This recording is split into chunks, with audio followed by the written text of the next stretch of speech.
Alas 12 ng hating gabi nang biglang nagising ang 13 anyos na si Carlo dahil sa narinig na malakas na sigaw ng kanyang amang si Mang Renato.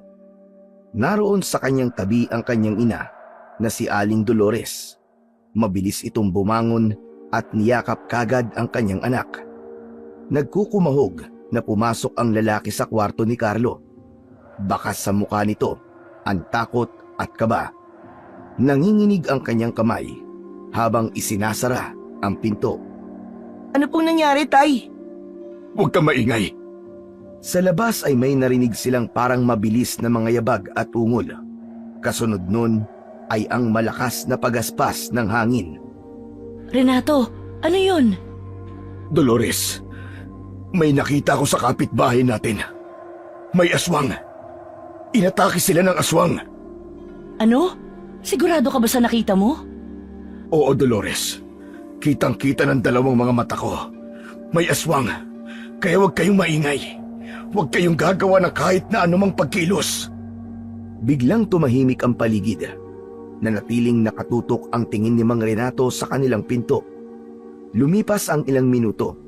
Inakala nila na wala na ang panganib. Dahan-dahang naglakad ang ama palapit sa bintana at sandaling sinilip ang labas. Wala nang banta. Ano, umalis na ba? Ngunit bago pa makasagot si Mang Renato, isang mahinang kalabit ng kandado ang kanilang narinig. Parang may kumakalikot dito mula sa labas. Napamulagat naman si Carlo at napakapit ng mahigpit sa braso ng kanyang ina. Marahang sumenyas ng katahimikan si Mang Renato. Lumapit siya sa pinto at sinilip sa maliit na butas na nagsisilbing peephole.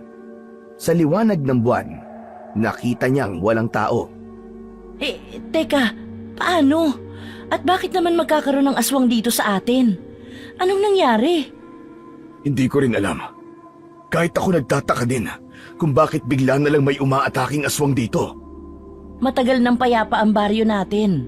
Matagal nang tapos ang panggagambala nila. Tinapos na noon ang paghahari-harian nila. Bakit pa sila bumalik? Wala akong alam. Hindi ko masasagot ang tanong mo. Kasi maski ako, yan din ang tanong ko sa sarili ko kanina pa. Nandyan pa ba yung sumusubok na buksan ang pinto natin? Wala naman ako nakitang tao o hayop sa labas. Ewan ko. Itay, natatakot po ako. Huwag kang mag-alala, anak. Hindi ko kayo pababayaan.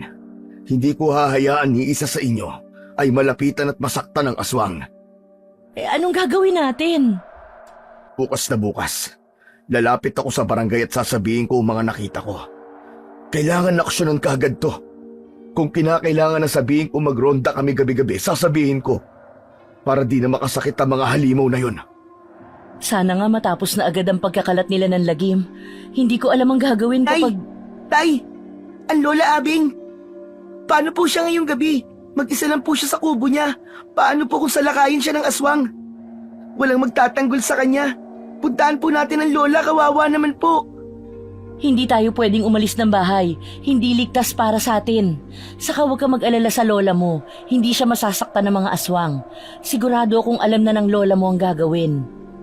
Pero matanda na po si Lola. Kapag may sumugod sa kanya o ng away, sa tingin niyo po ba kaya niya pong lumaban? Nay, Tay, nakikiusap po ko. Puntahan po natin siya ngayon. Hindi ko po kakayanin kapag may nangyaring masama po sa kanya. Napasigaw sa takot si Carlo nang may kung anong bagay ang bumagsak sa kanilang bubungan. Gawa lamang sa pinagtagpi-tagping mga kawayan at dahon ng nyug ang kanilang bahay. Pati ang bubong nila na binuo lamang sa pamamagitan ng nipa. Kaya naman, kung anuman ang bagay na naroon ay sadyang mararamdaman at makikita nila. Halos maglaglagan din ang mga alikabok at dumi mula sa kisame. Kasabay nun ay ang mahinang pag-ungol ng isang nilalang na lalong nagpatayo ng kanilang mga balahibo. Tay! Natatakot na po ako! Renato! Gumawa ka ng paraan! Baka makapasok siya dito! Ang bubong natin nasisira na! Huwag kayong mag-alala. Akong bahala. Mabilis na kinuha ni Mang Renato ang gulok na nakasuksok sa dingding ng kanilang kubo. Tinignan niya kung saan nakapatong ang aswang at doon niya itinapat ang isang silya. Lumapit naman si Aling Dolores upang hawakan ito. Maingat na umakyat si Mang Renato. Hindi na ito nag-atubili pa. Sa isang mabilis na galaw, itinaas niya ang gulok at buong puwersang sinaksak ang nilalang. Napasigaw ito ng matinis. Umagos ang itim na dugo sa kamay ni Mang Renato. Naramdaman ng lalaki na nagpupumiglas ang kanyang kalaban, hanggang sa may narinig silang lumagapak sa lupa. Walang niya ka! Kung sino ka man na nag-aasik ng kamalasan dito sa baryo namin! Mabuti pa umalis ka na! Lumayas ka! Dahil tinitiyak ko sa'yo, makikilala ka rin namin! Narinig nila ang malalakas na ungol mula sa labas at hindi nila maintindihan kung bakit parang may biglang tumakbo palayo. Pero may pagaspas din ng hangin silang narinig. Pagaspas yun mula sa pakpak ng isang napakalaking ibon. Wala na po ba yung aswang? Sa palagay ko, napaalis ko na. Pero hindi tayo sigurado. Hayaan nyo, magdamag ako magbabantay para makasigurado ko sa kaligtasan nyo. Ibig sabihin, pwede pa po silang bumalik? Paano po tay kung mangyari yun? Paano kung magtawag po siya ng kasama at sugurin nila tayo? Tay, papatayin po tayo ng aswang. Anak, makinig kang mabuti. Alam kong nakakatakot para sa tulad mong bata ang mga aswang, pero maniwala ka sa akin. Kapag pinairal mo ang takot, patuloy ka lang nilang susundan at sasaktan. Matagal na kaming naninirahan ni na Inang at ng itay mo sa baryo natin. Isa lang ang sigurado ako. Tapang ang dapat nating pairalin para hindi lumaganap ang mga aswang dito. Naiintindihan mo ba, anak? Pero bata pa po ko. Kahit maging matapang po ako, hindi ko kakayanin ng aswang kapag sinugod nila ako.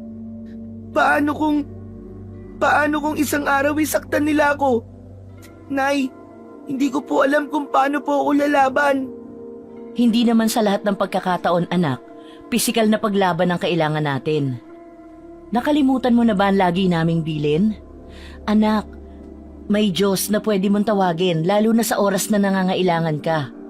Mas makapangyarihan pa rin siya kaysa sa anumang material na bagay dito sa mundo. Kaya niya po akong tulungan? Sa mga aswang po? Pero paano po, Nay? May paraan ng Diyos, anak. Maniwala ka lang at manalig sa Kanya. Sigurado kung kahit kailan ay hindi Kanya tatalikuran. Maan Nanay Dolores mo, anak. Iba kapag salita na ng Diyos ang gagamitin natin panlaban sa kasamaan. Pero kung talagang natatakot ka, pwede naman kitang gawa ng maliit na punyal. Pwede mong gamitin yun, anak, para maipagtanggol mo ang sarili mo laban sa kanila. Ano? Okay ka ba doon? Ayos lang naman po. Pero sana po hindi ko na kailangan yun. Ayoko pong humawak ng armas. Natatakot pa rin po ako. Naiintindihan kita, anak. Pero itong tandaan mo, hindi lang gulok o punyal ang armas natin. Ang tapang at pananampalataya ay mga sandatang mas matibay pa sa bakal. Tama ang tatay mo, Carlo. Kaya habang narito tayo, magdasal tayo. Sabay-sabay nating hilingin sa Diyos na protektahan ang ating pamilya. Umupo silang tatlo sa kanilang papag at pumikit. Taimtim silang nagdasal. Papa Jesus, magandang gabi po sa inyo. Unang-una po, maraming salamat po sa lahat ng biyayang ipinagkakaloob niyo po sa amin sa araw-araw. Salamat po sa laging paggabay sa amin. Patawarin niyo po kami sa pagkakasalang nagagawa po namin. Gayon din po sa mga tao pong nagkakasala sa amin. Papa Jesus, may nangyayari po kasing hindi maganda sa baryo namin eh. Alam ko pong nakikita niyo yun, kaya humihingi po kami ng proteksyon. Proteksyon po kay tatay, na handa po kaming ipagtanggol. Proteksyon po kay nanay, na lagi po nandyan sa tuwing natatakot ako. At proteksyon po sa akin, na hindi pa alam ang ganitong mga bagay. Sa huli po, proteksyon po kay Lola Abing, na ngayon po ay mag-isa lang sa kanila. Papa Jesus, hinihiling ko po ito sa inyo. Sana po, wag niyo po kaming pababayaang lahat. Amen. Hindi maiwasan ng mag-asawa ang mapangiti dahil sa laman ng panalangin ng kanilang anak na si Carlo. Natutuwa sila dahil napalaki nila ang bata ng may takot sa Diyos at higit sa lahat, may pagmamahal sa pamilya at sa kapwa. Makalipas ang ilang oras, sa wakas ay nakatulog na ang mag-ina. Samantala, naiwan namang gising si Mang Renato habang nakatanaw sa bintana at hawak ng mahigpit ang gulok na sumugat sa aswang kanina. Tama ang iniisip niya kanina. Hindi siya makakatulog dahil sa mga nangyari. Muli niyang sinulyapan ang mag-ina. Sa hindi inaasahan, hindi niya maiwasan ang malungkot at mag-isip ng kung ano-ano. Bukod kasi sa nakainkwentro nila kani-kanina lamang, hindi niya mapigilang maalala ang nasaksihang pangyayari sa kanilang kapitbahay. Gusto niya mang balikan yon upang kumustahin. Hindi niya magawa dahil uunahin niya muna ang pamilya kaysa sa ibang tao.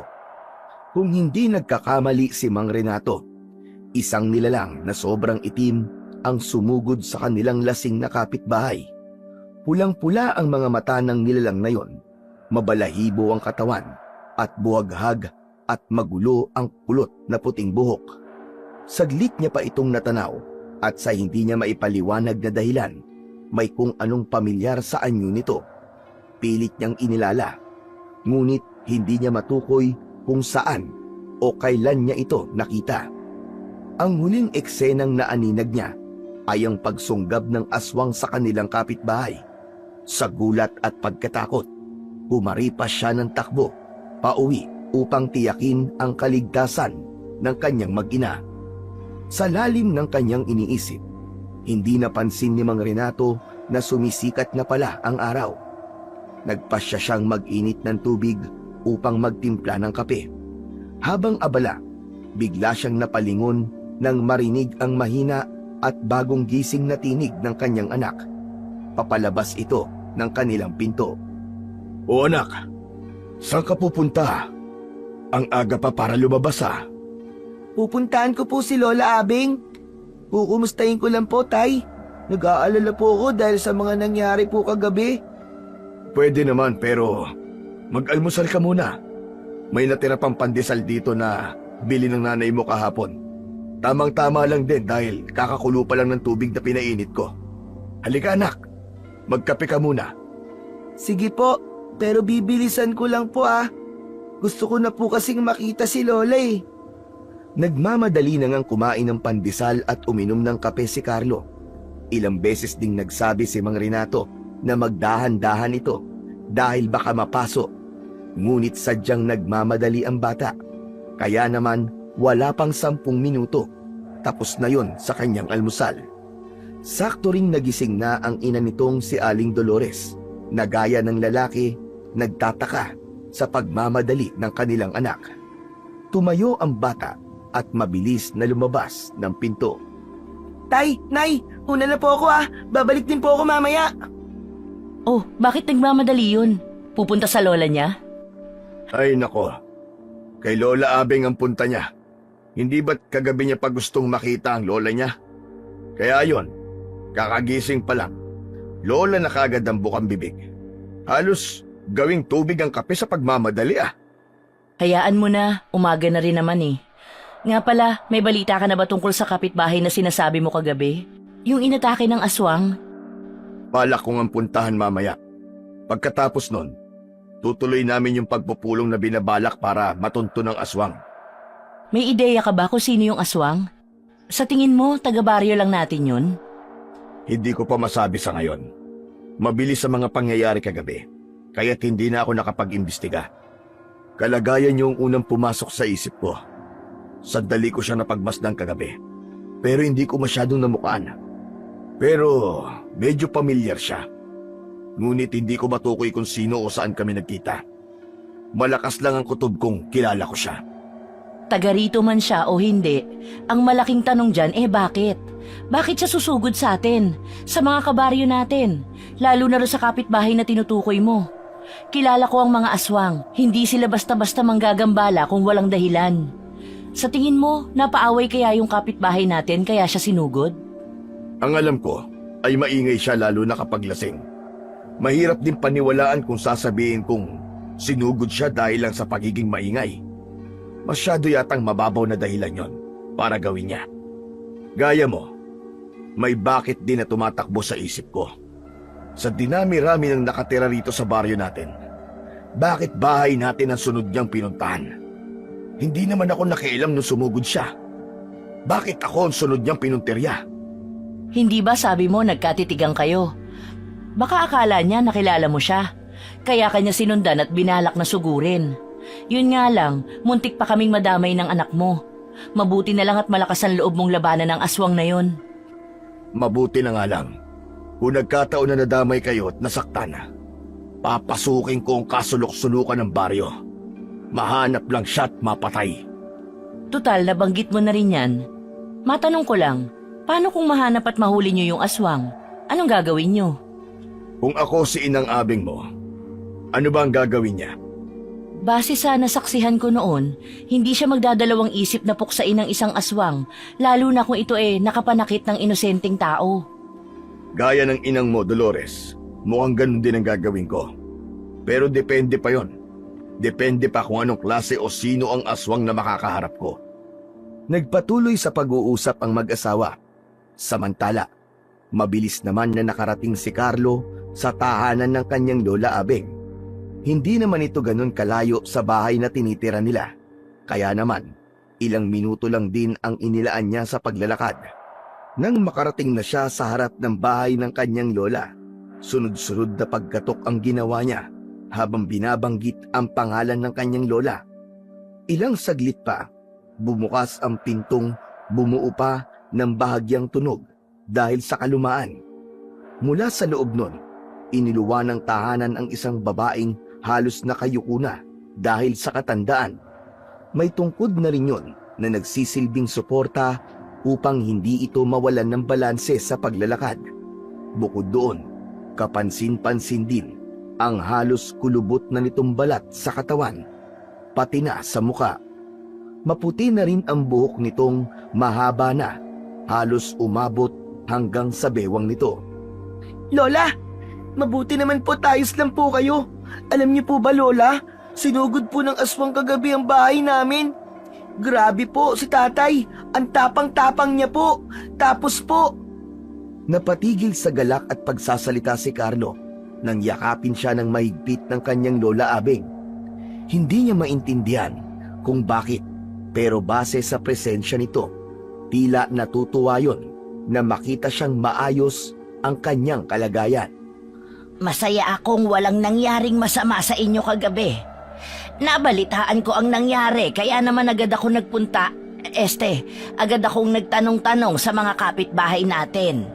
Wala naman po nangyari sa amin. Kasi, gaya po ng sabi ko, ang tapang po talaga ni tatay. Alam niyo po ba, kumuha kagad siya ng itak. Tapos, pinagtutusok niya po yung aswang na nandun po sa bubong namin. Nahulog pa nga po yung aswang kasi narinig ko may lumagapak po sa lupa. Buti nga sa kanya. Sana po natuluyan na siya. Abat, talagang sabik na sabik kang magkwento, ha? Halika muna sa loob. Pumasok ka. Mamaya nariyan sa tabi-tabi yung aswang. Marinig tayong pinag-uusapan natin siya. Mahirap na, baka sugurin kayo ulit. Opo, Lola. Pero palagay ko po, hindi na po babalik yun. Sigurado po ako takot na takot po siya sa tatay ko. Ipagdasal natin na hindi nga bumalik, Apo. Pero hindi natin alam kung anong iniisip ng mga aswang. Minsan, mas lalong nagiging mapanganib pag nasaktan, kaya kailangan laging handa. Habang pumapasok sa loob ng bahay, tahimik na pinagmamasdan ni Abeng si Carlo. Napansin niyang tila hindi na babahala ang bata. Parang laro lang sa kanya ang lahat ng nangyari. Carlo, Apo, alam mo ba kung bakit delikado ang mga aswang? Kasi po, nananakit at kumakain ng tao. Tama po ba? Tama, pero hindi lang yon. Ang mga aswang, madalas ay hindi natin inaasahang tao. Pwedeng kapitbahay, kaibigan, o kahit sino sa baryo. Kaya hindi tayo basta-basta nagtitiwala. Lola, Paano po kung may kakilala tayo na aswang pala? Ano pong gagawin natin? Apo, ang mga aswang ay madalas may pinagdadaanan. Minsan, hindi nila ginusto ang pagiging ganon. Pero hindi ibig sabihin, hahayaan natin silang manakit. Kaya mahalaga na lagi tayong mag-ingat at magdasal. Opo, Lola. Lagi naman po ako nagdadasal eh. Sigurado po ako na poprotektahan po ako palagi ng Diyos at ng tatay ko. Kumain ka na ba? Kumain na po ako ng tinapay at saka Oh, ba't ka napatigil? Anong inaamoy-amoy mo dyan? Lola, itong bahay niyo po, parang amoy luma. Siyempre, luma na rin kasi ang Lola Abeng mo. Anong luma? Hindi naman po. Mukha nga po kayong 18 anyos pa lang eh. Batang-bata ka pa po, Lola. Wag mo nang bilugin ang ulo ko ha. Hindi pa kasi ako nakakalinis, kaya ganito, amoy alikabok. Pasensya ka na ha. Hindi na muna ako maglalaro ngayon, Lola. Gusto mo, tulungan kita maglinis dito? Naku apo, hayaan mo na si Lola sa paglilinis. Pero gusto ko po talagang tumulong, Lola eh. Para mabilis po matapos. Sige na nga, pero mag-iingat ka sa mga lumang gamit, baka matalisod ka.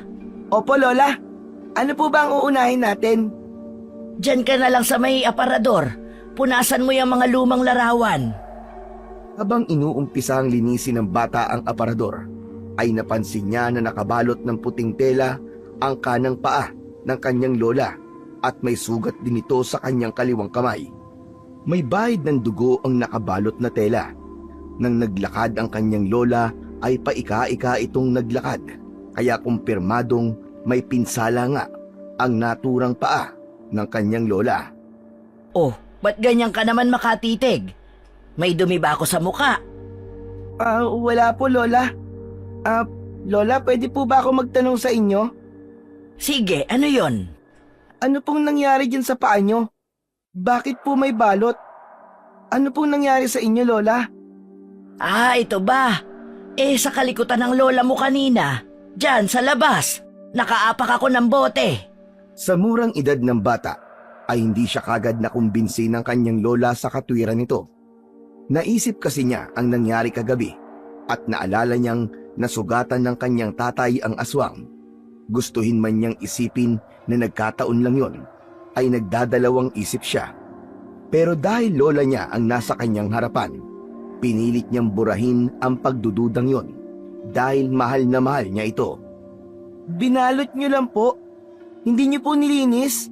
Naku po, Lola, baka may infection po sugat nyo. Halika po, maupo po muna kayo rito. Kukuha lang po ako ng tubig para mahugasan natin yung sugat nyo po.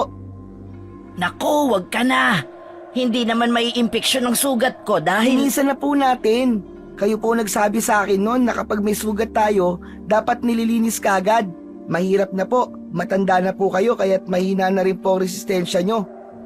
Kayo po, baka sumunod na po kayo kagad kay Lolo. Biro lang po, Lola.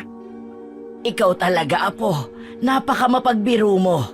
O sige na nga, hahayaan na kitang malinis ang sugat ko. Yun nga ang ginawa ni Carlo. Nang makakuha ng malinis na tubig at tela, agad nitong nilinis ang sugat ng kanyang lola Abeng. Nang mapagmasdan ang hugis ng hiwa sa paa nito, hindi niya maiwasan na muling mapaisip kung sinasabi ng matanda na dulot yun ng bubog.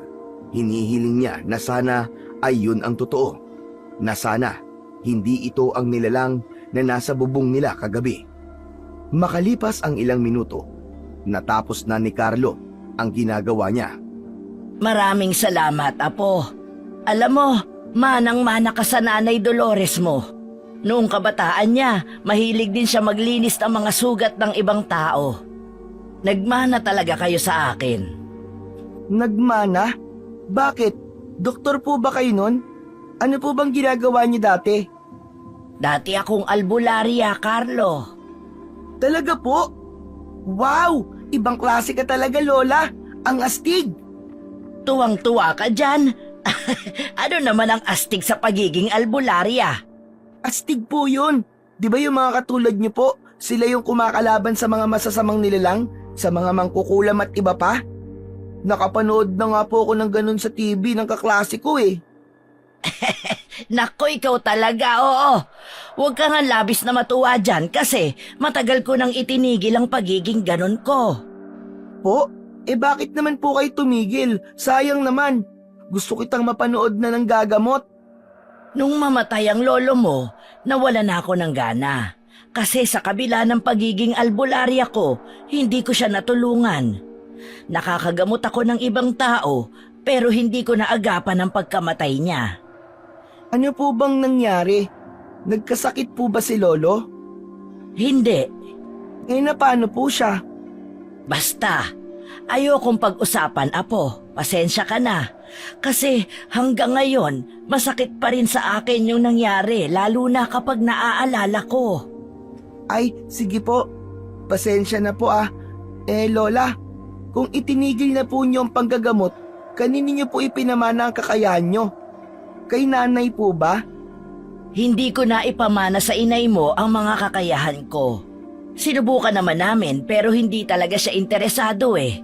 Kaya natigil na ang gawaing yon sa henerasyon ko. Ako po. Baka sa akin po pwede niyo pong ipasa. Pwede po ba yun? Ako na lang po, Lola. Sigurado ka ba? Naku, hindi basta-basta ang pagiging albularyo. Marami kang matutulungan pero marami ka ring makakaaway na mga masasamang nilalang. Saka masyado ka pang bata para sa mga ganitong bagay. Handa naman po akong maghintay. Huwag mo na munang isipin ang tungkol sa bagay na ito. Mas gusto kong mag-aral ka ng mabuti. Kasi iba na ang henerasyon namin noon kumpara sa henerasyon nyo ngayon.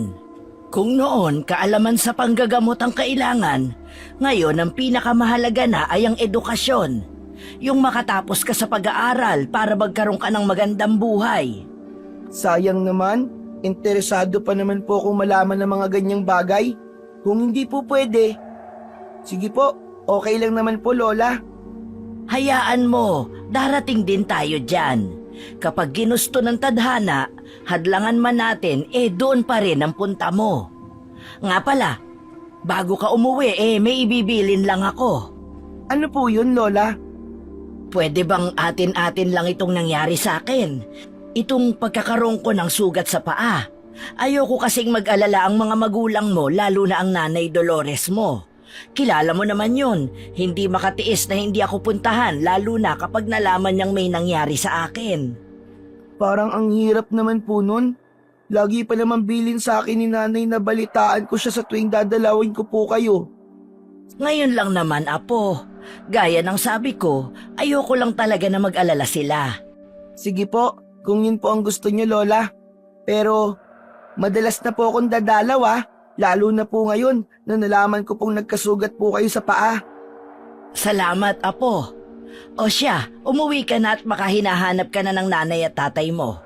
Pakisabi na maayos ang kalagayan ko. Sige po, Lola. Mauna na po ako. Nang makabalik si Carlo sa kanilang bahay, agad siyang sinalubong ng kanyang tatay Renato. Bit-bit ang isang bagay na nababalot ng tela. Nakangiti yung iniabot ng lalaki. Kinuha naman ito ng batang labis ang pagtataka. Ano po ito, Tay?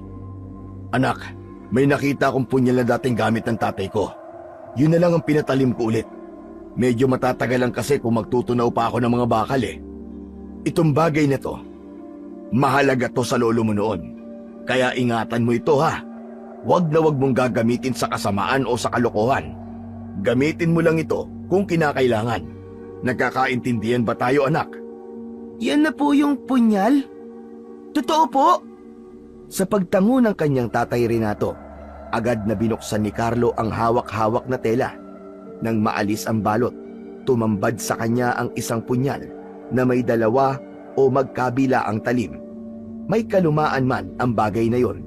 Hindi maiwasang mapangiti ni Carlo dahil magagamit niya talaga yon, lalo na't sinasabing bumalik na ang aswang sa kanilang baryo.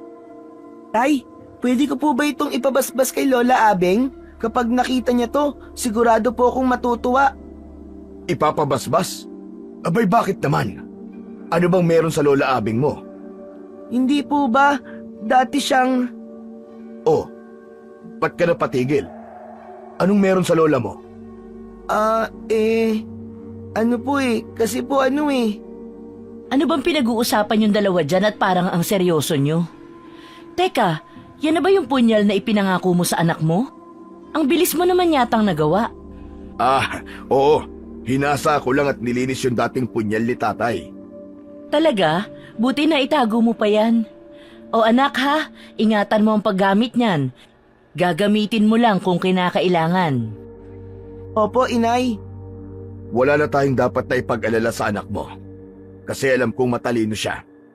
Alam niya na ang gagawin niya at saka nasabi na rin naman natin kagabi yung mga dapat niyang gawin.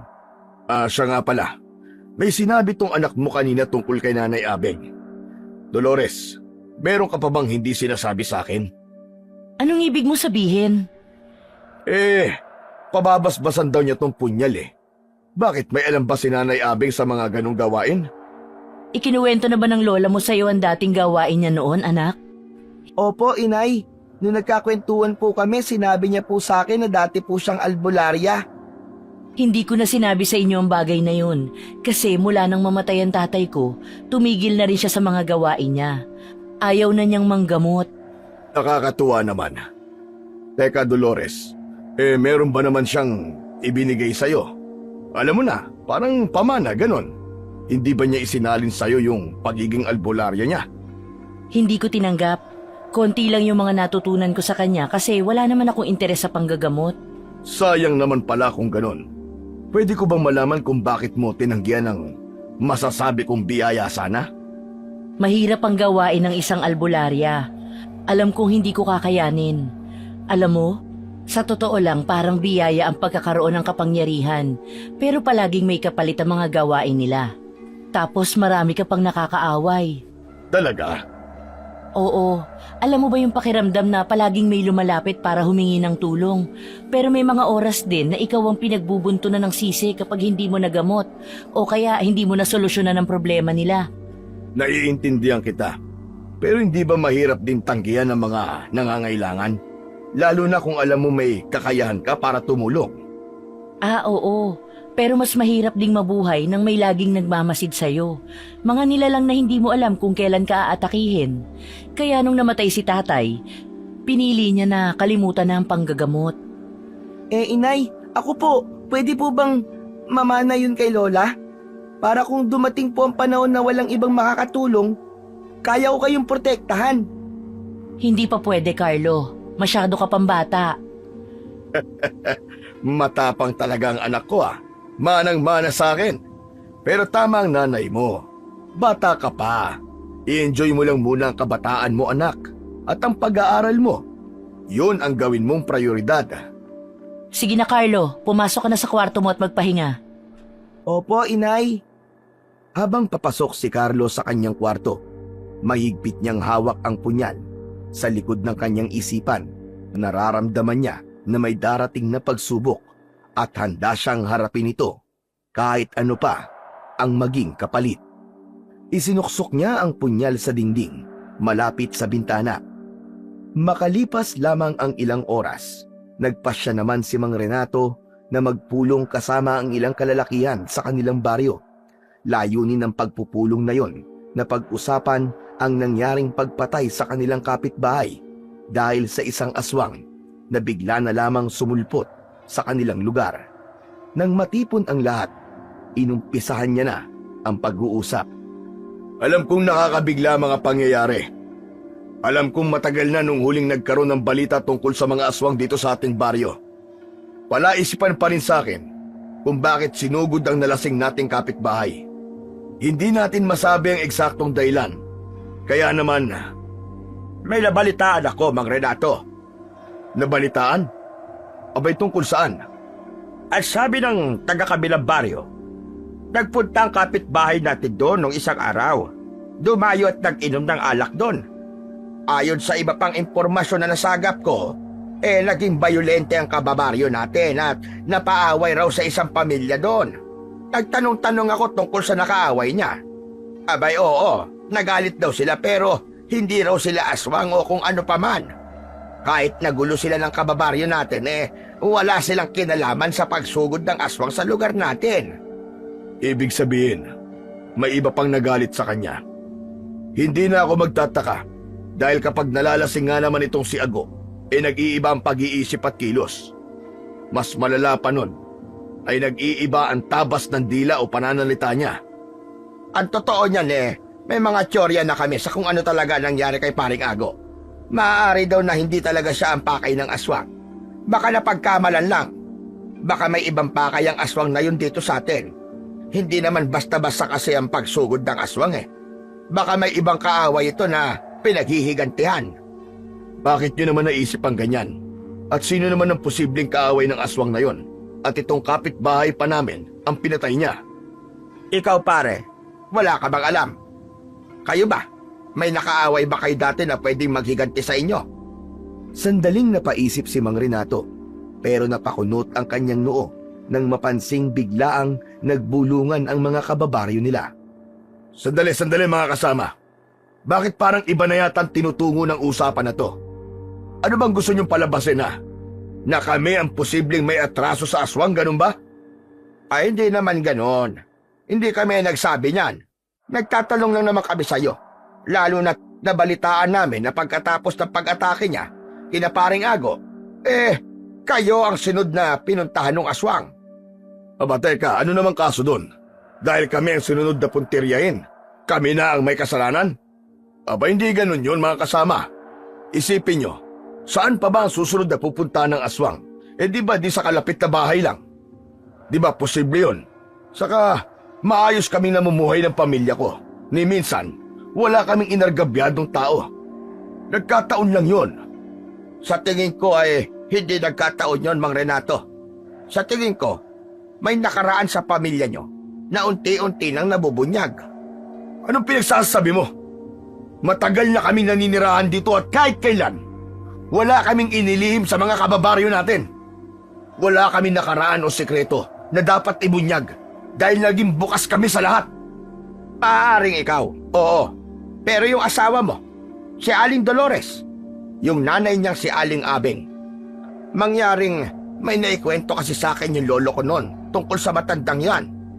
Masyado ka na maraming sinasabi, pero wala namang pinanggagalingan. Ayoko magalit o kahit mainis man lang dahil sa may kinakaharap pa tayong problema na nangyari lamang kagabi. Pero ito lang ang sasabihin ko, huwag niyong babanggain ang pamilya ko. Tumutulong kami sa nangangailangan at laging bukas ang tahanan namin sa tuwing may nangyayari sa baryo. Alam niyo yan. Kaya sana, huwag niyong pagbibintangan ng kung ano-anong bagay ang pamilya ko. Hindi naman ako nang bibintang, Mang Renato. Nagsasabi lang ako ng totoo at mga bagay na nalaman ko. Wala kaming kinalaman sa mga sinasabi mo. Abay, kung ganon, di wala. Wala na tayong pagtatalunan pa. Pero mag-iingat kayo ha. Yun lang naman ang sa amin. Ayaw na namin ulit na may mabiktima pa ang aswang. At kawawa din ang mga bata. Namumuhay sila ng may takot. Hayaan nyo, matatapos din ang problema natin sa mga aswang na yan. Mabuti pa planuhin na natin sa lalong madaling panahon kung paano tayo roronda at magbabantay sa gabi. Hindi pwedeng ganito. Pagkakaisa ang kailangan natin at hindi ang magsisiyan. Tama. Tama ka. Pasensya ka na rin, Mang Renato. Ayos lang yun. Mga kasama, ang mga ito ay haka-haka lang nyo. Huwag sana tayo magpadalos-dalos lalo na sa panghuhusga. Hindi tayo magkakalaban dito. Yung aswang ang dapat nating mapuksa. Hindi tayo ang dapat na maglaban-laban. Kaya kayo, kapag may napansin kayong kainahilala, lalo na sa gabi, huwag kayong mag-aatubili na sumigaw o humingi ng tulong. Tama yun. Pero pare, sana nga mali kami ng hinala na may binabalikan talaga ang aswang na yon dito sa baryo natin. Hayaan mo, kung meron man siyang binabalikan dito, tatapusin na natin kagad ang kasamaan niya. Sana nga, wala kang itinatago at ang pamilya mo. Wala nga sabi. O sige, ang mabuti pa, tapusin na natin ang pagpupulong na ito. Mag-usap na lang tayo ulit. Sa totoo lang, ay nagpipigil na si Mang Renato ng kanyang tunay na nararamdaman. Naiinis na siya sa lalaki dahil sa ibinubuntun sa kanila ang sisi kung nagkaroon ng aswang sa kanilang baryo. Alam ni Mang Renato na ang tinutukoy ng lalaki ay ang pagiging albularya ng kanyang biyenan. Pero imposible yun ang maging dahilan dahil ayon sa kanyang nalaman sa asawa ay matagal na rin itong itinigil ang pagiging albularya. Pag-uwi niya sa kanilang bahay ay halata ang kanyang pagiging iritable. Agad itong napansin ng kanyang asawa. Oh, bakit kanina ka patahimik dyan? May problema ka ba? Naiinis lang kasi ako sa mga kapitbahay natin at sa mga lecheng kababaryo natin. Akalain mo ba naman na tayo pa ang sisisiin kung bakit daw nagkaroon ng aswang dito? Pinagbibintangan ba nilang tayo ang aswang? Imposible naman yun. Imposible ba talaga, Inay? Carlo, bakit ganyan ka magtanong? Paano naman tayo magiging aswang? Hindi ba't magkakasama tayo? Ang sabi nila, baka daw may naging kasalanan ng pamilya natin, kaya ang aswang ay naghihigante. Tayo daw ang nagdala ng aswang dito sa baryo. Kung hindi ba naman mga tanga, kung tutuusin, tayong biktima dito, tapos tayong sisisihin. Mga bobo, Napaaway ka ba? muntik na. Nagpigil lang talaga ako. Pero muntik ko nang masuntok yung lalaking yun. Hayaan mo na. Alam naman natin yung totoo. Walang kinalaman ng pamilya natin dito. Wala naman silang konkretong ebidensya eh. Magiging malinaw din ang lahat. Sana nga, Dolores. Pero habang wala pang sagot, nagiging target tayo ng chismis dito. Bahala sila. Wala naman silang mapapala sa kakachismis nila eh. Sige na, kumain na tayo. Makalipas ang ilang oras, muli nang dumilim ang paligid. Tulad ng inaasahan ni Mang Renato, wala ni isa sa mga kalalakihan ang lumabas ng kanilang bahay. Walang tumugon sa panawagan niya para sa pagroronda sa kanilang baryo. Kaya naman, laglag ang balikat niya na bumalik sa kanilang bahay. Ngunit pagsapit ng hating gabi, isang malakas na sigaw ang muli nilang narinig. Kaagad na naging alerto si Mang Renato at kinuha ang kanyang itak na sumugat sa aswang nung nakaraang gabi. Walang lalabas sa inyo, ha? Walang magbubukas ng bintana at pinto. Hintayin niyo ako rito. Itay, sasama ako! Hindi. Dito ka lang. Para may magtatanggol sa nanay mo. Babalik agad ako. Mag-iingat ka, mahal. Malakas ang kutob kung baka yung aswang na naman yan. Mabilis siyang lumabas ng kanilang bahay upang puntahan ang lugar kung saan nanggagaling ang sigaw. Habang naglalakad sa gitna ng kalsada, ay may napansin siyang lalaking nakahandusay. Duguan ito at mahinang umuungol. Agad niya itong nilapitan at sinubukang pulsuan, pero patay na ang lalaki. Nakilala niya ito, ang lalaking muntik na niyang makaaway sa pulong. Bigla siyang napaatras nang makarinig siya ng isang malakas na sigaw. Tili yun ng isang babae. Agad nitong niyakap ang lalaking wala ng buhay. Anong ginawa mo sa kanya? Anong nangyari? Wala akong ginawa. Kadadating ko lang. Duguan ang kamay mo, Renato! Hindi. Nagkakamali ka. Hindi ko siya sinaktan. Nalagyan ng dugo ang aking kamay dahil pinulsuan ko lang siya at tinignan kong buhay pa. Wala akong kasalanan. Ang bangkay ng lalaki ay nasa kalunos-lunos na anyo. Butas ang tiyan nito at wala nang lamang loob. Bukod dito, marami yung hiwa sa buong muka na parang kalmot ng kung anong mabangis na hayop. Dilat pa ang mga mata nitong tila nakakita ng multo. Maya-maya pa, nagdatingan na ang iba pa nilang mga kababaryo at nakita rin ng mga yun ang sinapit ng lalaki. Ilang sandali pa, halos lahat sila napatingin ng masama kay Mang Renato. Hindi sila nang bibintang, pero base sa nangyaring sagutan kanina, mukhang siya ang itinuturong sa larin. Aba, teka. Bakit ganyan kayo makatingin? Alam niyong wala akong kinalaman sa nangyari sa kanya. Maaaring nagsagutan kami, oo, pero hindi ko alam kung bakit siya ang pinatay. Habang nagkakagulo sila, bigla silang nakarinig ng malalakas na tunog ng kakaibang ibon. Hindi sila maaaring magkamali. Tunog yun ng isang wakwak o alagang ibon ng aswang. Yung mga may alam, batid nilang kapag mahina ang tunog ng wakwak, siguradong nasa paligid ito at nag-aabang ng kanyang mga magiging biktima. Pero kapag malakas at mukhang malapit, kabaligtaran naman dahil papalayo na ang aswang. Biglang natigilan si Mang Renato. Sumagi sa isip niya ang kanyang mag-ina. Kinabahan siya at nanlamig ng maisip niya na baka sunod na atakihin ng aswang ang kanyang pamilya. Tulad ng isang gabi. Samantala, sa kanilang bahay ay nagsimula na silang manalangin na mag-ina. Nang bigla siyang makarinig ng kaluskos mula sa labas ng bintana. Tahimik siyang tumayo at lumapit doon. Marahan niya yung binuksan at mula sa labas, bandang ibaba, ay napagmasdan niya ang isang nilalang na diretsyong nakatitig sa kanya. Halos lumabas ang kanyang kaluluwa dahil sa gulat at pagkatakot. Pulang-pula ang mga mata ng nilalang na yon na talaga namang nakakapanindig ng balahibo kung pagmamasdan. Tila naging estatwa siya sa kinatatayuan. Sa bilis ay hindi niya napansin ang pagtaas ng kanang kamay nito at diretso siyang sinakal sa leeg. Nay! Nay, tulong! Bitiwan mo ang anak ko! Bitiwan mo! Diyos ko, tulungan niyo kami! Renato, nasaan ka na ba? Bago pa tuluyang mahina, biglang naalala ni Carlo ang punyal na ibinigay ng kanyang tatay. Sadyang inilagay niya yun sa tagiliran. Kaya naman, gamit ang kanang kamay, kinuha niya ito at mabilis na sinugatan ang kamay ng aswang. Biglang bumitaw ito at ininda ang saksak. Saktong pagdating ni Mang Renato ay agad niyang sinugod ang aswang, pero mabilis itong nakalundag hanggang sa naitago na ito sa dilim ng gabi. Hahabulin pa sana ito ng lalaki, ngunit mas inalala niya ang kalagayan ng kanyang mag-ina. Hindi na siya nagsayang pa ng oras at agad na pumasok sa loob. Anak! Carlo! Ayos ka lang ba? Anak! Anak, si tatay mo to! Imbis na magsalita, sobrang nanginig ang bata at napayakap sa sariling mga tuhod. Nakatanaw ito sa isang direksyon habang lumuluha ng walang tigil. Gusto man nitong maglabas ng mga salita, ngunit hindi niya magawa dahil nangingibabaw sa kanya ang labis na takot. Wala na yung aswang.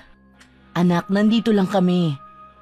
Niyakap na lamang ni Aling Dolores ang anak na hindi pa rin nagsasalita dahil tila na trauma sa pangyayari.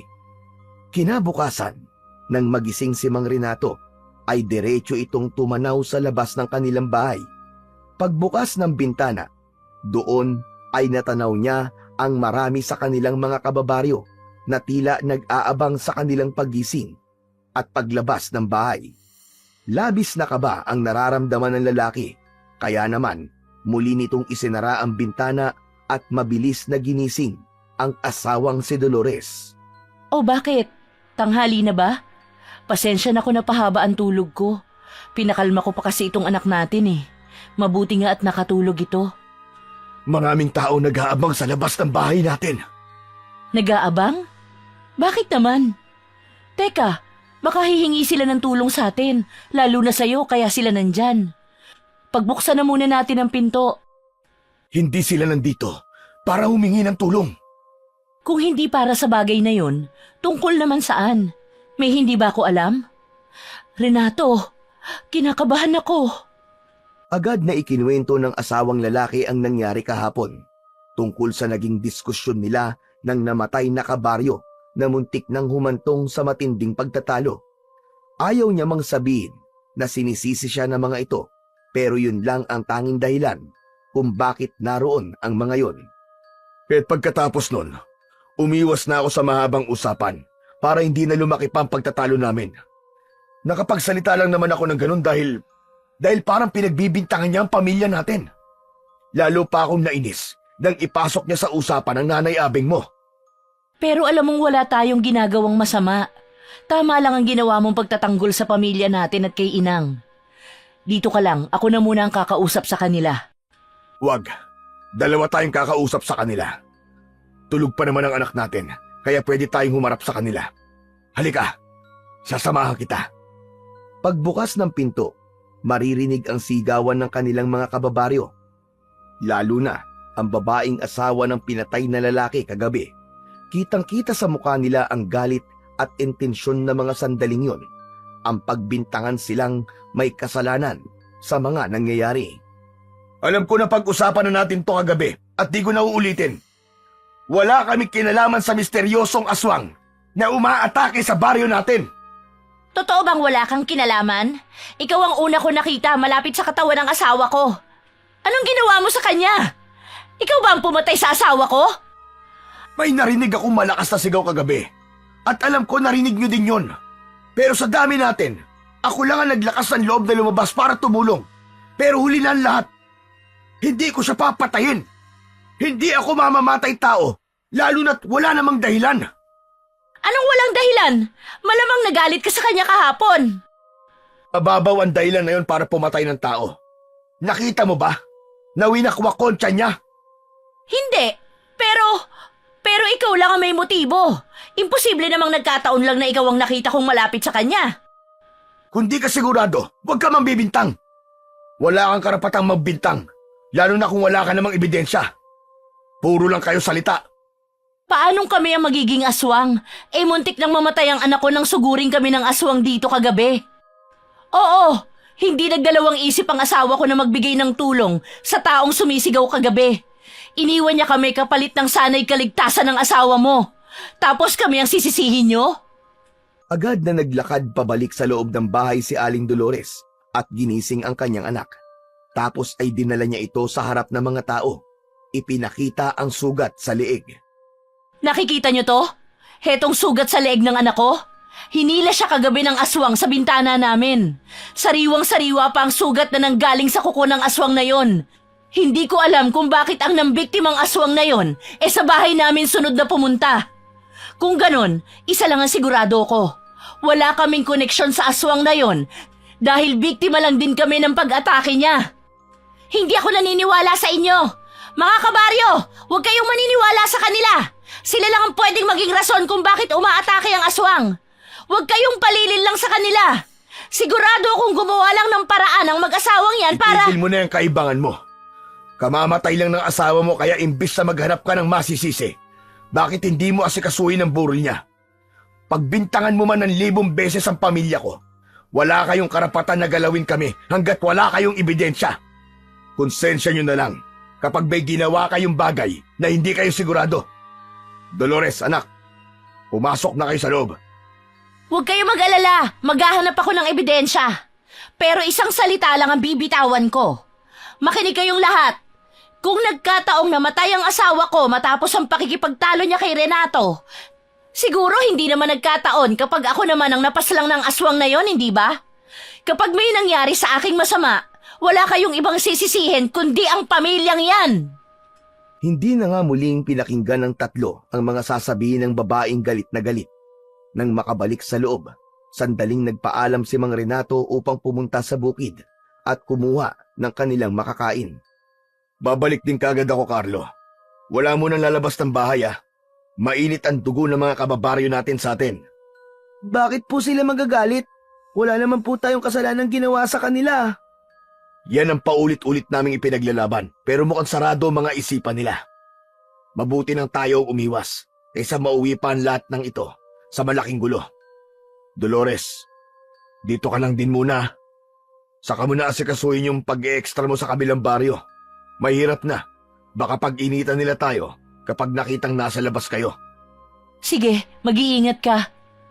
Nang makaalis ang lalaki, hindi maiwasan ni Carlo ang mapasandal sa pader ng kanilang munting bahay. Habang nasa kusina ang kanyang ina, muli niyang inalala ang mukha ng aswang na nakita niya sa labas ng bintana ng kanilang bahay na biglang sumakal sa kanya at balak pa siyang kunin. Nakakatakot man ang itsura nito, pero hindi niya maitatangging kahawig yun ng isang taong malapit sa kanya. Ang kanyang Lola Abeng. Pulang-pula man ang mga mata nito ng mga sandaling yon, o maitim ang balat na bahagyang nababalutan ng mga balahibo, ay hindi pa rin nalalayo ang kabuuang postura nito sa kanyang lola. Lalo pa siyang napaisip nang maalala ang sugat nito sa paa. Kung nasugat na ni Tatay Renato ang aswang at nagkaroon din ng sugat ang Lola Abing ko, dapat magkakaroon din siya ng sugat sa kamay dahil sa ginawa kong pagsaksak kagabi. Kapag nagkataon, tama ang iniisip kong iisa lang ang aswang at si Lola Abing. Pero sana mali. Sana hindi talaga. Nang masabi yun ni Carlo sa kanyang sarili, muli niyang sinilip ang inang abala sa pag-aasikaso sa kusina. Nang makakuha ng pagkakataon, marahan at palihim siyang lumabas ng kanilang bahay. Hindi na siya nagsayang ng oras at diretsyong pumunta sa bahay ng kanyang Lola Abing. Gusto niyang malaman kung may iba nga ba itong lihim bukod sa dating pagiging albularyo at manggagamot. Ilang minuto, muli niyang narating ang tahanan ng kanyang lola. Kinakabahan pa siya bago kumatok, pero dahil interesado na masagot ang mga tanong sa isip, itinuloy niya. Nang magbukas ang pinto, bago siya magsalita ay una niyang sinuri ang kamay ng kanyang Lola Abing. Napabuga siya ng hangin dahil mali siya. Mali ang iniisip niyang ito ang aswang na umatake sa kanya. Wala kasi itong kahit na anong sugat sa kamay, bukod sa pinsala sa paang may balot pa ng tela. Mukhang totoo ngang nakaapak ito ng bubog, gaya ng kwento sa kanya ng matanda. Kumusta kayo? Balita ko ay muling umatake ang aswang. Anong nangyari sa leeg mo? Nasaktan ka ba ng aswang na yon? Opo, Lola. Muntik niya na po ako makuha kagabi. Lola, takot na takot po ako. Akala ko po makukuha na niya ako at makakain na po niya ako eh. Sisiguraduhin kong hindi na mangyayari yon, Apo. Halika, may mga bagay akong ibibilin sa'yo kung sakaling makaharap niyo ulit ang aswang na yon. Bago tuluyang pumasok, niyakap pa ng mahigpit ni Carlo ang kanyang Lola Abing. Bukod kasi sa nagpapasalamat siyang mali ang unang haka-haka, masaya rin siyang laging nasa maayos na kalagayan ang matanda. Nang makaupo sa loob, agad ngang isinalaysay ni Carlo ang lahat sa kanyang lola, mula sa pag-atake ng aswang, pati na ang pagkakaroon niya ng haka-haka dahil kahawig ng aswang na yon ang matanda. Kahawig? Sigurado ka ba dyan, Apo? Opo, Lola. Kaya nga po ako pumunta rito eh. Para po kumpirmahin ng mga tanong sa isip ko.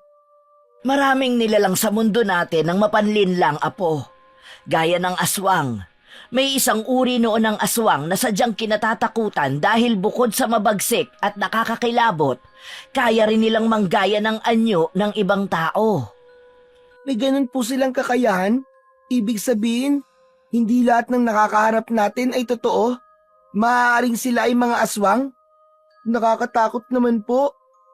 At iyon ang isang bagay na naiisip ko sa aswang na umatake sa inyo. Bukod doon, may isa pang bumabagabag sa isip ko. Hindi ba't sabi mo, kayo lang ang inaatake? Sa tingin ko, kilala ko ang aswang na yon. Talaga po? Kung ganun, sino po siya? At bakit parang sinasadya niyang kami ang mapagbintangan sa mga ginagawa niya? Tama ka. May masamang plano ang aswang na yon sa pamilya natin. Gumagawa siya ng paraan para tayo ang magbukhang masama. Para tayo ang pag-inita ng mga tao. Kilala ko siya at matalino ang aswang na yon. Planado ang lahat ng kilos niya. Tama po kayo, Lola. Maski nga po kayo dinadamay eh. Hindi na ako magtataka dahil na rin sa magulo at komplikadong nakaraan ng ating pamilya. Nakaraan po? Ano po bang nangyari nun, Lola? Gusto ko rin pong malaman. Sino po ba ang aswang na umaatake na kahawig nyo? Sino po siya? Agad ngang isinalaysay ni Lola Abing ang kanilang nakaraan. Ayon dito, meron siyang kakambal na nagngangalang Obeng. Kapag magkatabi sila, kung pagmamasdan ay mahirap malaman kung sino si Abeng at Obeng sa dalawa. Halos pareho rin sila ng pananamit, buhok, kilos at maging ng pananalita. Nanggaling ang kanilang angkan sa komplikadong henerasyon. Ayon kasi sa kanilang mga ninuno, ang dugong nananalaytay sa kanila ay mula sa mababangis na aswang at mahuhusay na mga albularyo. Nasa kanila na lang kung alin sa dalawa ang kanilang magiging tadhana. Nung una, pareho nilang pinili ang pagiging albularyo at manggagamot. Hanggang sa dumating ang araw na pareho silang nagkagusto sa iisang lalaki, si Virgilio, na sa daming gulo at hindi pagkakaintindihan, mas nanaig sa puso nito si Abeng. Mula nang maikasal sila, Hindi na nakita pang muli si Obeng. Inisip na lang nila na baka nagpakalayo-layo ito dahil hindi kayang makitang kasama ng kambal niya ang lalaking minahal niya. Lumipas ang maraming taon. Nagpatuloy si Abeng sa pagtulong sa kanilang baryo kahit pa nagdadalang tao siya ng mga sandaling yon. Labis nga siyang nagtataka dahil mula nang ikasal siya kay Virgilio, sunod-sunod na kababalaghan at kalbaryo na rin ang kinaharap ng kanilang lugar. Dumami ang mga kulam, barang, engkanto, lamang lupa, lalo na ang mga aswang. Mabuti na lang noong kabataan niya ay malakas ang loob at pangangatawan niya. Kaya naman, isa-isa niyang napapatalsik ang mga naturang nilalang. Hanggang sa magkaroon na siya ng anak na kalaunan ay nakapag-asawa. Kaya naman, nagkaroon na rin ng apo. Yun ay walang iba kundi si Carlo. Hanggang sa dumating ang pagkakataong hindi niya inaasahan. Napatay ang kanyang pinakamamahal na lalaki sa kadahilanang hanggang ngayon ay hindi niya pa rin alam. Ano pong ikinamatay ni Lolo? Hindi po ba't siya ang inspirasyon nyo kaya kayo nagpatuloy nun sa gawain niyo po? Bakit po siya biglang namatay, Lola? Nagising na lang ako isang gabi. Naramdaman kong may kung sino ang pumasok sa bahay namin. Mabilis ang mga pangyayari. Nang sindihan ko ang gasera, nakita kong nakahandusay na ang Lolo Virgilio mo sa sahig ng aming bahay. Marami siyang kalmot sa buong katawan at meron ding kagat sa leeg kung saan umaagos ang sariwang dugo na ikinamatay niya. Hindi po malabong aswang ang may gawa nun, Lola. Bakit hindi niyo po hinanap ang salarin? Bakit po kayo nawalan ng lakas ng loob? Gaya ng sabi ko, dahil nawala na rin ako ng gana at inspirasyon. Gusto ko man pagbayarin ang may gawa nun, pero Pero ano po? Bakit? Bakit hindi niyo po ituloy, Lola? dahil alam kong walang ibang gagawa nun kundi ang kakambal kong si Obeng, apo. Nang hina ako. Nawalan ako ng pag-asa. Unang pumasok sa isip ko, hindi ko kayang sakta ng kapatid o kakambal kong nagagawa lamang ang mga bagay na yon dahil minahal ko rin ang lalaking minahal niya noon. Pero Lola, kayo po ang pinili ni Lolo Virgilio. Kasalanan niyo po ba kung sadyang nagmahalan po kayong dalawa? At ang pagmamahal na yon ang nagpabago sa kakambal ko. Akala ko, kapag namatay na ang lalaking iniibig namin ay titigil na siya. Nagulat na lang ako nang muli siyang nagbalik para gantihan ang pamilya natin. Kung ganun, Lola, baka pwede niyo na lang po siyang kausapin. May pinagsamahan din naman po kayo kahit papano. Siguro naman po. Kaya niyo pong mabago ang isip niya. Siguro naman, kaya niya pang patawad at humingi ng tawad. Hindi ko alam, apo. Hindi ko alam kung kaya ko pang mabago ang isip niya at maalis ang puot sa puso niya. Pero kung hindi man mangyari ang bagay na yon, kailangan na lang natin maging handa. Hindi ba't may ibinigay na punyal ang Tatay Renato mo sa'yo? Akin na, lalagyan ko ng basbas mula sa mga mutya at orasyon na ginagamit ko noon sa pag-albularyo at panggagamot. Eto po, Lola, yun din po ang ginamit ko sa aswang kagabi, kaya hindi niya ako tuluyang nakuha. Nang maibigay ni Carlo ang punyal, dumiretso ang matanda sa maliit nitong silid. Mula sa ilalim ng lumang papag, hinila nito ang halos inaanay ng baul. Nang buksan niya yon, sandali pang nagliparan ang makapal na alikabok na nanggagaling dito. Nang mawala, tumambad sa harap nila ang mga dating kagamitan ng matanda. Sana, nasa akin pa ang kakayahan na nagamit ko noon sa pag-aalbularyo at panggagamot bilang tungkulin. Sana, kaya ko pang magawa ang nagagawa ko noon. Matapos makapagsalita, kinuha ng matanda ang lumang kwintas na may maliliit na mga batong nasa iba't ibang hugis. Ano po mga bagay na nasa kwintas na yan, Lola? Ito ang tinatawag na mga mutya, apo. Mga bagay na hindi basta-basta nakukuha kung hindi sa'yo nakatadhana. Maraming kapatagan, kabundukan, karagatan at kagubatan akong tinahak para makuha ang mga ito. Marami rin akong nakaharap na mga nilalang na minsan ko nang nakaagaw para sa bawat mutya na nasa kwintas ko ngayon. Mahaba-haba kong isasalaysay ko pa pero isa lang ang tumatak sa isip ko noon. Hinangaan ako ng lahat dahil ako lang ang tanging babaeng albularyo sa baryo natin. Sunod na kinuha ng matandang babae ang isang libro na halos maglaglagan na ang mga pahinang papel dahil sa kalumaan.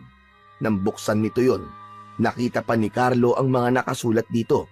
Hindi niya yun mabasa at hindi niya rin maintindihan. Iilan lamang ang may kakayahan na makapagbasa ng ganitong kasulatan. Pili lamang ang mga taong totoong nakatadhana para sa pagiging albularyo at manggagamot. Nang makuha ang lahat ng mga kailangan, inilapag ng matanda ang punyal ni Cardo sa lumang altar na naroon din sa loob ng silid. Pagkatapos nun, nagsindi ito ng mga kandila at inumpisahan ang pag-usal ng kakaibang orasyon. Naroon lamang si Carlo na nakikinig at kahit hindi niya maintindihan, alam niyang may kakaibang kakayahan ang kanyang Lola Abeng. Makalipas ang ilang minuto, muling ibinalik ng matanda ang punyal sa kanyang apo. Bumalik ka na sa inyo. Sa susunod na suguring kayo ng aswang, gamitin mo ang punyal na ito. Sigurado akong hindi mo lang siya masusugatan.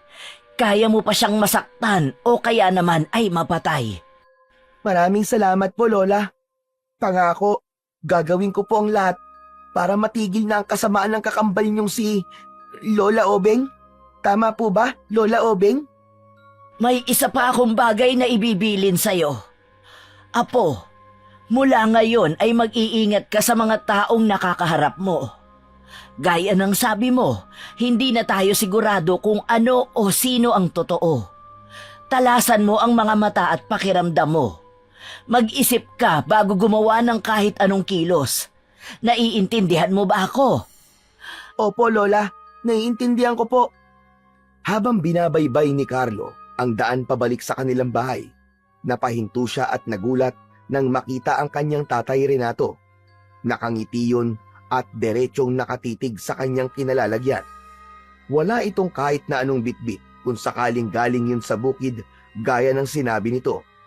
Kaya naman, kinabahan siya na hindi ito ang kanyang ama.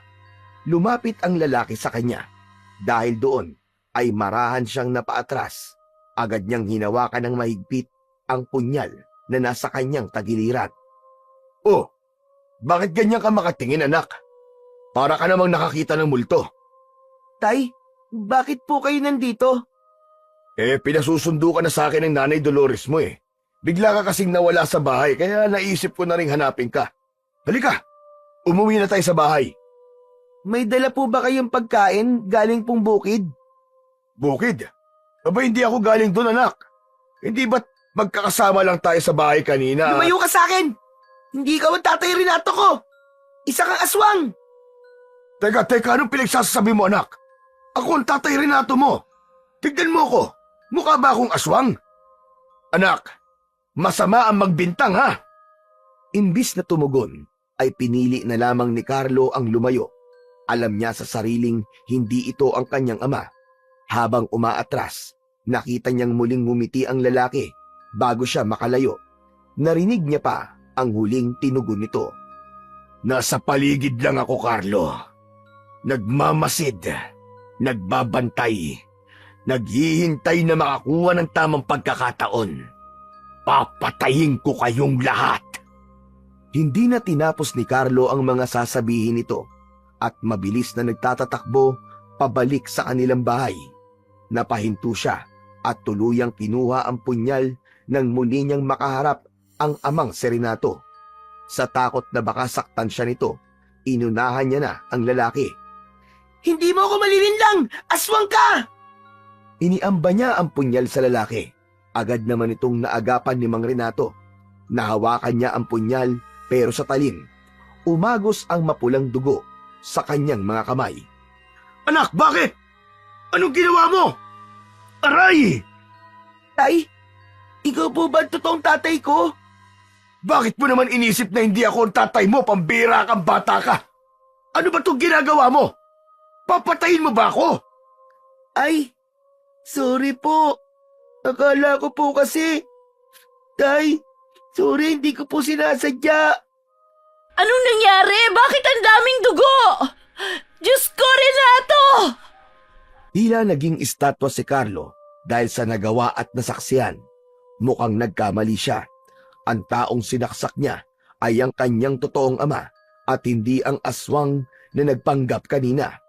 Marahan siyang napaatras habang hawak pa ang punyal na may bahid ng dugo mula sa kanyang tatay Renato. Litong-lito ang bata. Nanginginig ang kanyang buong katawan dahil sa pagkakamaling nagawa. Nay, hindi ko po sinasadya. Nay, akala ko po siya po yung aswang na gustong manakit sa akin eh. Mamaya na tayo mag-usap. Tulungan mo kong dalhin ang tatay mo sa loob ng bahay natin. Ipaliwanag mo lahat kung bakit mo siya sinaktan. Nang madala sa silid ang lalaki, mabilis itong ginamot ni Aling Dolores dahil may sapat na kaalamang namana sa kanyang ina. Agad niyang nalunasan ang sugat na natamo ng kanyang asawa mula sa kanyang anak. Nang matapos yun, masinsinan niyang kinausap ang bata. Nagtataka man at natatakot, hindi nag-atubili ang bata na isalaysay ang lahat sa kanyang ina, maging ang sinabi sa kanya ng kanyang lola Abeng. Sorry po, Nay. Hindi ko po talaga sinasadya. Totoo po ang sinasabi ko. Ginaya po ng aswang na yun ang itsura ni tatay. Kamukhang kamukha po talaga. Magkaiba lang sila ng tono ng pananalita. Huwag mo nang isipin yun. Naiintindihan kita, anak. Sadyang matalino ang kambal ni Inang at hindi nakapagtatakang planado yun para masaktan mo ang sarili mong ama. Sa susunod po na makaharap ko siya, hindi na po ako matatakot at magkakamali. Sisiguraduhin ko po magbabayad siya dahil sa panlilang lang na ginawa niya po sa akin o sa atin, Nay. Huling napaiyak ang batang si Carlo. Dahil doon, niyakap siya ng mahigpit ng inang si Dolores. Makalipas lamang ang ilang oras, nagkaroon na muli ng malay ang ama nitong si Renato. Agad niyang ikinuwento rito ang lahat. Kasabay nun, panay rin ang hingi niya ng tawad dahil sa nagawa sa sariling ama. Hindi ako makapaniwala na may kakambal pala ang inang mo, Dolores. Nabanggit ba niya sa iyo yun dati? Sa pagkakaalam ko, meron daw siyang kapatid na matagal nang nawalay sa kanya. Hindi ko alam na kakambal pala ang tinutukoy ni Inang. Ngayon ko lang din nalaman na gano'n ang nakaraan nila at angka na pinagmulan. Ang nakakalungkot, lahat ng mga nangyari nun ay sa atin bumabalik kahit wala naman tayong kinalaman sa gulo o away na meron sila. Isa lang ang paraan para matigil ang kababalaghang ito. Kailangang mahuli at mapaslang na ang kakambal ni Inang. Masyado siyang mapanganib. Masyado siyang mapanlinlang na kahit ang anak natin ay nabiktima niya. Hindi po ako papayag na maulit yun, Nay. Kapag nagkaroon ulit ako ng pagkakataon, hindi na ako magpapaloko sa kanya. Mahirap magbitaw ng salita, anak. Hindi natin alam kung anong susunod niyang gagawin o magiging hakbang. Nakikiusap ako. Kahit ngayon lang ay makinig ka muna sa amin. Huwag ka munang lalabas ng bahay. Pwede ba yun, anak?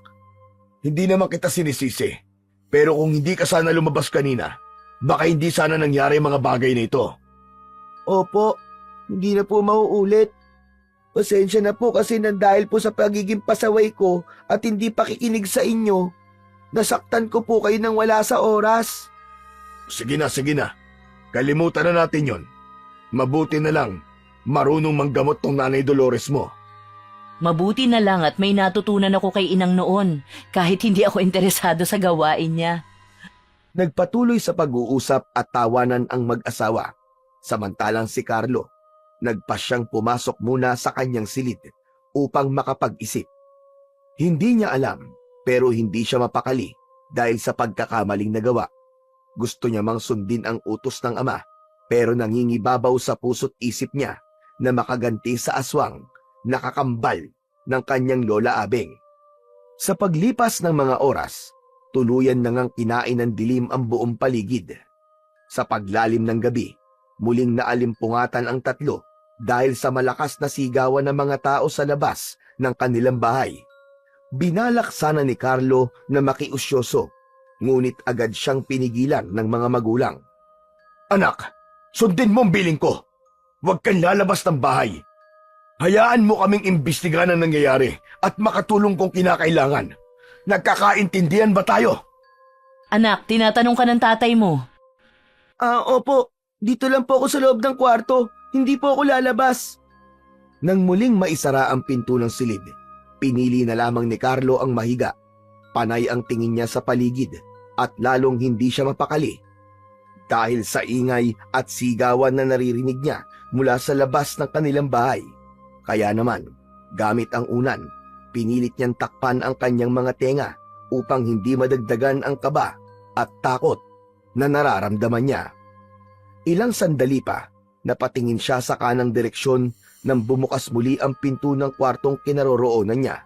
Mula roon, bumungad ang kanyang nanay Dolores na balisa at mababakas sa muka ang kakaibang lungkot. Anak, patay na ang tatay Renato mo. Pinatay siya ng aswang. Po! Hindi! Hindi pwede! Hindi pa pwedeng mamatay ang tatay! Nasaan siya? Gusto ko po siya makita! Halika, sumunod ka sa akin. Dali-dalim bumangon si Carlo upang sundan ang kanyang ina. Paglabas nila ay wala ng tao sa kanilang bakuran, pero bigla siyang natigilan nang mapansing may telang nakabalot sa kanang paa ng babae. Bukod pa ron, napansin niyang may sugat ito sa isang kamay.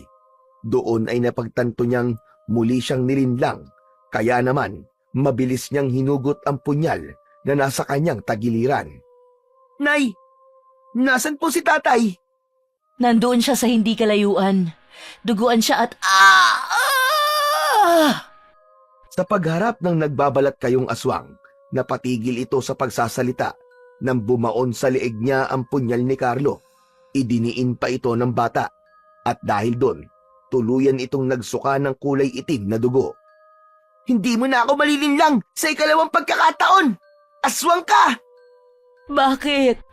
Papaano mo? Hinugot ni Carlo ang punyal at mula roon, tuluyang bumagsak ang katawan ng nilalang na nasa harapan niya. Ilang sandali pa, kitang-kita ng dalawang mga mata niya kung paano ito magpalit ng anyo. Mula sa wangis ng kanyang inang si Dolores, naging wangis ito ng matandang gusgusin na talaga namang kamukang-kamuka ng kanyang lola Abeng. Tapos na ang pag-aasik mo ng lagim sa baryo namin. Tapos na ang puot na daladala mo mula sa nakaraan nyo ni na lolo at lola. Tapos na. Tapos na ang bigat at problemang dinala mo sa amin nila nanay at tatay. Hindi na nga muling nakapagsalita pa ang matandang aswang na si Obeng dahil tuluyan na itong nalagutan ng hininga. Ilang saglit pa, dumating na ang kanyang mga magulang kasama ang lola Abeng nito. Bago pa magtanong, agad na ikinuwento ni Carlo ang mga nangyari. Nakakalungkot na dito humantong ang galit ng aking kambal sa akin. Kung pinaira lamang sana natin ang pagmamahala noon sa isa't isa, sana magkasama at payapa kaming namumuhay sa baryo. Masakit sa akin ang nangyaring ito pero ito talaga ang tamang gawin. Wala na tayong magagawa kundi pigilan siya sa kanyang kasamaan. Dinaig na siya ng demonyo at nagpasakop na siya rito. Patawarin niyo po ako, Lola. Napatay ko po ang kapatid niyo. Wala kang dapat ihingi ng tawad. Pero wag na lang natin itong ipaalam sa tao. Baka lalo lang silang magduda sa atin at sa pagkatao natin. Nilapitan ni Lola Abeng ang kakambal nitong aswang at inorasyonan niya ito upang hindi na bumalik sa dati nitong anyo. Sakto namang nagsidatingan na ang mga tao. Naguluhan sila sa kanilang nakita. Dalawang Dolores ang nasa kanilang harapan at nagsimula ng humabi ng kasinungalingan si Lola Abeng. Sinabi nitong ang patay na Dolores ang aswang na hinahanap nila. Nagbabalat kayo ito at gumagaya ng anyo ng isang tao. Ibinalita din ng matanda na si Carlo ang nakapatay sa aswang. Umalingaw-ngaw ang palakpakan ng mga tao para sa kamatayan ng aswang. Tapos na ang gulo. Tapos na ang panggugulo ng aswang sa kanilang baryo. Sa paglipas ng mga araw, buwan at taon, ay tuluyan na ngang naganap ang tadhana para kay Carlo. Nang tumungtong kasi ito sa tamang edad, doon na rin naglabasan ang kakayahan nito para sa pagiging isang albularyo. Bago pumanaw ang lola nitong si Abing, tuluyang naipasa sa kanya ang kaalaman, karunungan at mga kagamitan.